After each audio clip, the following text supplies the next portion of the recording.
Joining us now is John Dickerson, moderator of Face the Nation. And John, hard to keep up with all of this week's developments. It's kind of head spinning, but let's start with this New York Times story, not disputed, we should mention, by the White House, firing Comey because he's a nut job, because it eases the pressure of the Russia investigation. What's your take? Well, you have two things that are a part of those comments, the inside game and the outside. I mean, the most important thing is that this is another piece of evidence for those who would say that the president was trying to obstruct the investigation. So if he's saying that Comey being off the case removes the pressure, well, that removes the pressure of this investigation. So that, in other words, he got rid of Comey to lessen the pressure from the investigation. So that adds another piece of detail to that criticism that the president was obstructing justice. The inside game is this is the president criticizing in very personal terms somebody who is obviously has a lot of strong allies still in the government and in the FBI.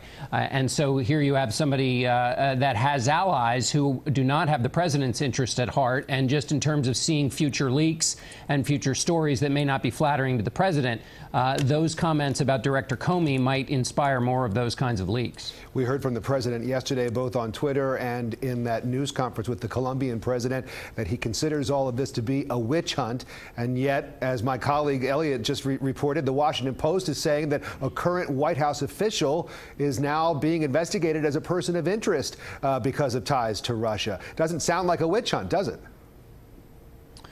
Well, it certainly sounds tantalizing. And again, person of interest doesn't necessarily mean they did anything wrong. And I think the challenge for the president's argument about a witch hunt comes not necessarily from what has been found, but from the fact that the special counsel that has been picked, Mr. Mueller, is praised by both Republicans and Democrats. And the investigation that he is now going to head up has been praised by members of both parties. So if it was a witch hunt, there would not be so much public support for it. So the president has a difficult pitch to make there when he has so many members of his own parties praising Robert Mueller's choice and supporting his effort. And here the president is off on his first foreign trip since taking office. How does all of the news back home overshadow what he's hoping to accomplish overseas? Well, it will overshadow it, but it also is an opportunity for the president and his White House to show that they can manage through the chaos. Every president has to do it, whether the chaos is self-inflicted or comes from some outside force.